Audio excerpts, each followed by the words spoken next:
एक दूसरे की समस्या को अपनी समस्या समझना है। अगर यो ही समाज हमेशा ऐसा चलता है, दुनिया की कोई ताकत नहीं कि हिंदू धर्म को कमजोर करे, लेकिन राजनीतिक तौर पर असं बड़े कमजोर हो रहे हैं। 5 दिन पहला की गल याद आ रही थी, तमिलनाडु के हाईकोर्ट के जज ने जजमेंट दी, उत्थे एक पहाड़ी के मंदिर है, हिंदुओं को इजाजत नहीं दी कि तुम उत्थे जाकर जोत जगा सकते हैं। जी डीप स्टेट या हिंदू विरोधी लोग ने उस जज के अगेंस्ट अपीचमेंट लिया लगे ने कि वो अपनी गद्दी को उतार दिया जाए। ये सब गलत फैसले देते हैं। ये सारा गल्लां जिहड़ियां ने सानूं अच्छी तरह समझनी चाहिए, अगर नहीं समझेंगे तो साडा जिहड़ा आने वाला भविख है, साडे बच्चों का जिहड़ा भविख है वो अंधेरे चला जाएगा। अगर वही जज मुसलमानों के हक में गल करता तो किसी ने गल नहीं करनी, लेकिन उस जज ने सनातन धर्म की गल की है, अपने मंदिर से जोत जगाने की उन्हें इजाजत दी है, तो उन्होंने ये कह दिया गया कि ये अगेंस्ट अपीचमेंट ले आओ। आज तो अगर 15 साल पहले की गल करिए, 20 साल की पहले की गल करिए, 2013 की प्रॉपर्टी वक्फ बोर्ड को दे देती, कोई बोलिया नहीं। ये दोबारा गवर्नमेंट दूसरी आई तो वो कैंसिल कर देती है। मतलब कि दूसरे धर्म की परपे इधर सब तैयार ने, सनातन धर्म अगे आए तो सब दर्द शुरू हो जाता है, क्योंकि सनातन धर्म वाले कुछ बोलते नहीं। सारे तमिलनाडु के हाई कोर्ट के जस्टिस ने एक फैसला किया कि उत्थे एक पहाड़ी है, उत्थे हिंदुओं को इजाजत दी जाए कि वो भी जोत किसी पार्टियां ने साइन कर देते हैं। सो बड़ी अलार्मिंग गल है जी कि तुहानूं ध्यान रखनी चाहिए है। तो शादियों की गल हुई सी, सारा समाज एक दूसरे की समस्या बड़ी अच्छी तरह समझता है। एक तो महेश जी अग्रवाल उन्होंने किया ही है, शक्ति के फूलर इन्होंने भी किया है, तेज कुंदरा चीफ या कह लो मुख्य सेवादार, एक शादी का प्रस्ताव अरुण जी अग्रवाल उन्होंने भी दिता है शादियां करने तो समाज जो बड़ा हो जाता है, दुनिया कोई काम मुश्किल नहीं है। तो मैं सबका बहुत बहुत धन्यवाद करना है। हर शक्ति कूलर काफ़ी समय तो मतलब जो भी बच्चे हिस्सा लेते हैं उन्होंने फर्स्ट सेकंड थर्ड के प्राइज नहीं रहे, लेकिन जो पार्टिसिपेंट मेरे दूसरे होते हैं उन्होंने कुछ ना कुछ प्राइज दिया सहयोग तो करते रहते हैं। इन्होंने कहा कि जिन्हें भी पार्टिसिपेंट ने सबको 1100 रुपया मेरे को दिता जाए। तो मैं इसी द्वारा बहुत बहुत धन्यवाद।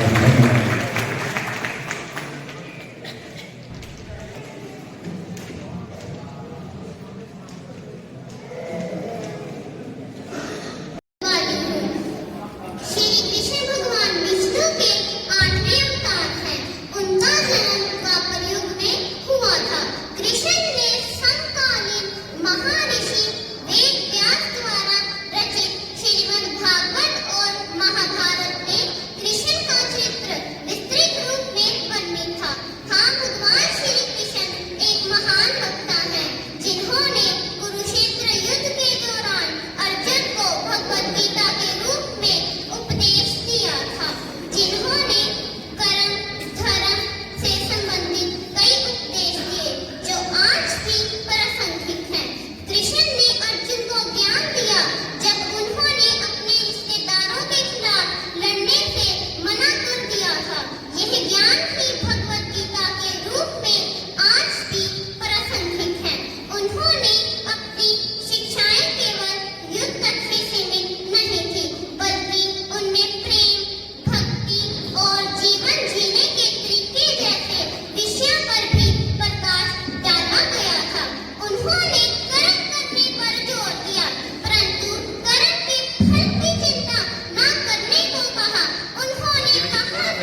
नमस्कार, सत श्री अकाल, जय हिंद। मैं तुहानूं एक कविता सुणावांगा कि अज समाज दे विच कुछ ऐसे लोग ने जो नफरत फैलाना चाहते हैं। मैं कपड़े की दुकान से काम करता हूँ। मेरे को एक सरदार जी आए, कहने लगे कि सानू सोफे चाहिए ने। मैं ही सोफे दे दें। आंदा जी वो पीर केसरी रंग है ना, वो समझो हिंदुओं का रंग है, सानू रंग दो जो पीला नमक चलिया है। मैं बड़ा हैरान होया, मैं कि हिंदुओं तो क्यों नफरत हो गई है जी। मैं उससे एक कविता लिखी थी, एक शेर भी लिखा सी कि हर मजहब हर जात के लोग कहते हैं मेरे देश अंदर, हर मजहब हर जात के लोग कहते हैं मेरे देश अंदर, इन्हों के प्यार को कोई नहीं घटा सकता।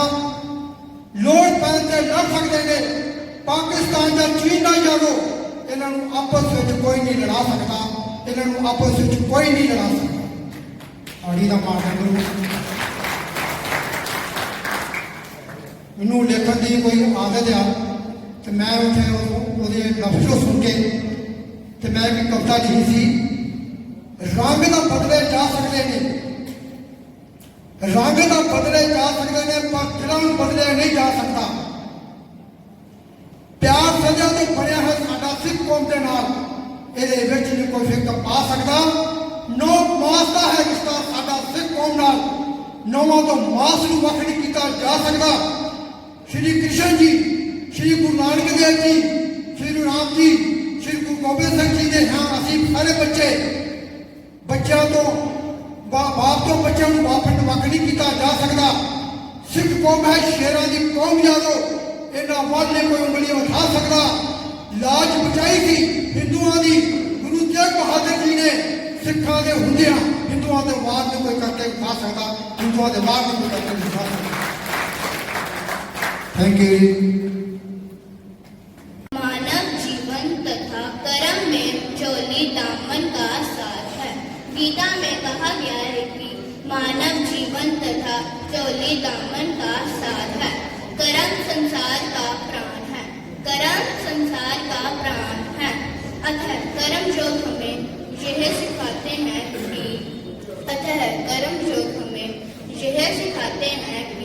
हमें अपने कर्मों के परिणाम को हमें अपने कर्मों के आध्यात्मिक अभ्यास में बदल सकते हैं, जिससे न केवल हम सांसारिक बंधनों से मुक्त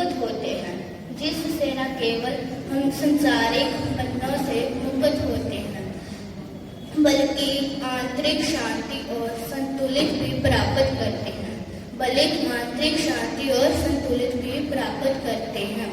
मार्ग में हमें ये बताया गया है कि कर्म तुम्हारा है लेकिन फल तुम्हारा नहीं है। मार्ग में हमें ये बताया गया है कि कर्म तुम्हारा है लेकिन फल तुम्हारा नहीं है। अतः कर्म योग हमें यह सिखाते हैं कि आध्यात्मिक अभ्यास को बदल सकते हैं। जो लोग आध्यात्मिक अभ्यास में बदल सकते हैं, जिससे न केवल हम सांसारिक बंधनों से मुक्त होते हैं,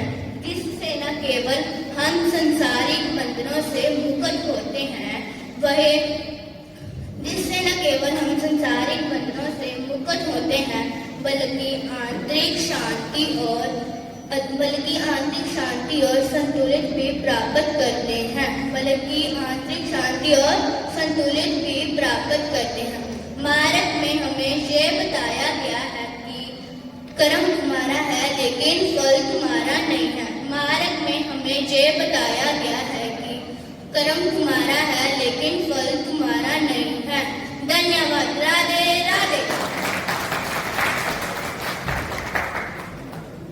कृष्ण की वाणी अमृत धारा, जीवन को प्रकाश दिखाए। भटके मन के पथिक को ये सच का शुभ उपदेश सुना। हरे कृष्ण। आदरणीय सभापति महोदय जी, निर्णायकगण, सम्मानित अतिथिगण तथा मेरे प्रिय साथी, आज मैं श्रीमद् भगवत गीता में भगवान श्री कृष्ण का मानव को संदेश विषय पर अपने विचार प्रस्तुत कर रही हूँ। गीता मानव जीवन का ऐसा मार्गदर्शक ग्रंथ है जो हमें निष्काम कर्म, सही सोच और शुद्ध आचरण का पाठ पढ़ाता है। जब अर्जुन युद्ध भूमि में मोह और भ्रम से घिर जाते हैं, तब भगवान श्री कृष्ण उन्हें और उनके माध्यम से समस्त मानवता को जीवन का शाश्वत संदेश देते हैं। भगवान श्री कृष्ण ने कर्म योग का संदेश श्रीमद् भगवत गीता के 2वें अध्याय के 47वें श्लोक में दिया। वे कहते हैं, कर्मण्येवाधिकारस्ते मा फलेषु कदाचन मा कर्मफलहेतुर्भूः मा ते संगोऽस्त्व कर्मणि। अर्थ ये कि हमारा अधिकार केवल कर्म करने में है, फल पर नहीं।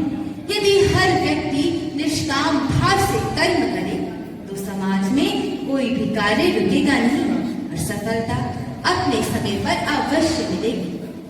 श्रीमद् भगवत गीता के 6th अध्याय के 5वें श्लोक में श्री भगवान कहते हैं, उद्धरेदात्मनात्मानं नात्मानवसाधयेत् आत्मेभयात्मनो बन्धुर् आत्मेवरिपुरात्मनः। यानी मनुष्य स्वयं अपना उत्थान कर सकता है और स्वयं अपना पतन भी।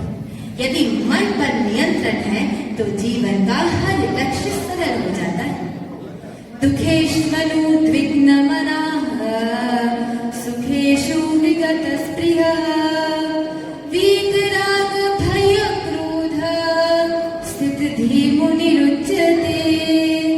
ये अध्याय 2 का 56वां श्लोक। श्री भगवान ये कहते हुए हमें समझाते हैं, जो व्यक्ति परिस्थितियों के अनुसार बदलता नहीं वही वास्तव में ज्ञानी और सफल कहलाता है। श्रेयान् स्वधर्मो विगुणः परधर्मात् स्वनुष्ठितात् स्वधर्मे निधनं श्रेयः परधर्मो भयावहः। ये अध्याय 2 का 35वां श्लोक है।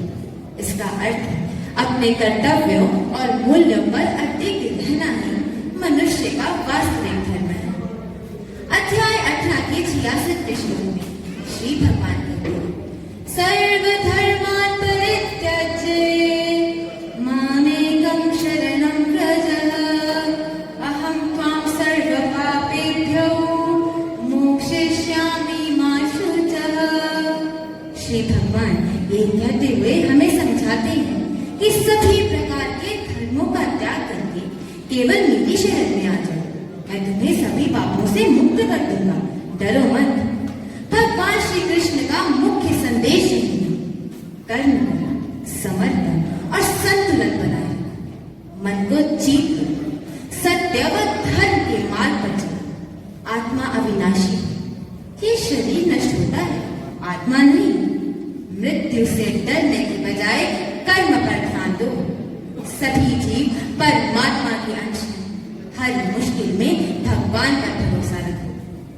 यदि हम गीता के इन उपदेशों को अपने जीवन में उतार लें तो हमारा जीवन न केवल सफल बल्कि अर्थपूर्ण भी बन जाएगा। गीता का संदेश केवल युद्ध भूमि के लिए नहीं बल्कि ये हम सबकी जीवन भूमि के लिए है, जहाँ हमें रोज चुनौतियों से जूझना पड़ता है, निर्णय लेने पड़ते हैं और सही मार्ग चुनना पड़ता है। अंत में मैं यही कहूँ, श्री कृष्ण की वाणी एक ऐसा प्रकाश है जो अंधकार में भी मार्ग दिखाती है। वह कहती है, उठो, जागो और अपने जीवन का संघर्ष साहसपूर्वक करो, मैं तुम्हारे साथ हूँ। धन्यवाद। हरे कृष्ण। गीता ही ना जान ले जो गीता ही ना जान, जो गीता ही जान ले जो गीता ही जान। श्रीमद् भगवत गीता भारतवर्ष के उद्यान तथा संसार के गंभीर धर्मशास्त्रों में मुकुट बनी है। कृष्ण वाणी कहती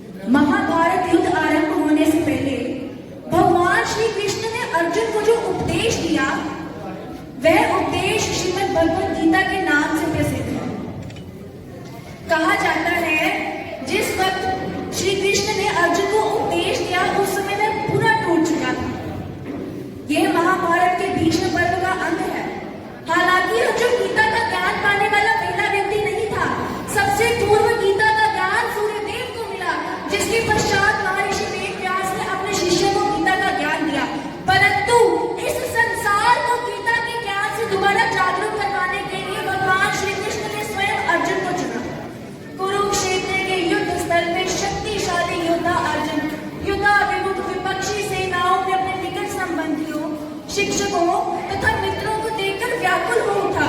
उसका मन मोह तथा करुणा से इतना व्याकुल हो चुका था कि उसने अपने युद्ध करने के संकल्प को ही त्याग दिया। तभी श्री कृष्ण ने अर्जुन को गीता का ज्ञान देना आरंभ किया। अर्जुन परम ब्रह्मा परम धाम पवित्रं परमं भवान् पुरुषं शाश्वतं दिव्यम् आदिदेवमजं विभुम् आहुस्तां विषयः सर्वे देवर्षिर्नारदस्तथा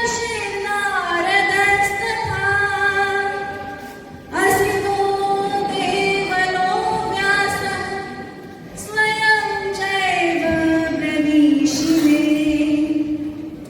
ऐसा प्रतीत होता है कि अब अर्जुन को सब समझ आ रहा हो। अर्जुन श्री कृष्ण को परम धाम परम भगवान कहते हुए बोलते हैं, हे प्रभु, आपको सब ऋषिगण सनातन आदि देव सब अजन्मा और सर्वव्यापी कहते हैं। इस भौतिक जगत में हर व्यक्ति को किसी न किसी कर्म में प्रवृत्त होना पड़ता है। ज्ञानी पुरुष दिव्य ज्ञान की अग्नि से शुद्ध होकर बाह्यतः सारे कर्म करता है, किंतु अंतर में उन कर्मों के फल का परित्याग करता हुआ सहिष्णुता की प्राप्ति करता है। अर्जुन उवाच संन्यासं कर्मणां कृष्ण पुनर्योगं च शंससि यत् श्रेयहेतयोरेकं तन्मे ब्रूहि सुनिश्चितम्। अर्जुन कहते हैं, हे कृष्ण, पहले आप मुझसे कर्म त्यागने के लिए कहते हैं और फिर भक्ति पूर्वक कर्म करने का आदेश दे रहे हैं। हे प्रभु, कृपया अपने दास को बताएं कि वे क्या करें। श्री भगवान उवाच संन्यासः कर्मयोगश्च निहः श्रेयस्करावुभो तयोस्तु कर्म संन्यासात् कर्मयोगो विशिष्यते। श्री भगवान कहते हैं, कर्मयोग और कर्म संन्यास ये दोनों ही मनुष्य को फायदा पहुंचाते हैं, परंतु कर्म संन्यास और कर्म योग में से कर्मयोग बेहतर होने के साथ साथ आसान भी है। इन दोनों को करने के लिए कोई खास तैयारी नहीं, बल्कि अपनी रोजमर्रा की जिंदगी को सहिष्णुता और निष्ठा के साथ जीना होता है। श्री कृष्ण अर्जुन को दिव्य ज्ञान की प्राप्ति करवाते हैं और इस संपूर्ण जगत में अपना असली रूप प्रकट करते हैं। कृष्ण वैराग्य का अर्थ है यत्र योगेश्वरः कृष्णो यत्र पार्थो धनुर्धरः तत्र श्रीर्विजयो भूते ध्रुवानीतिर्मतिर्मम।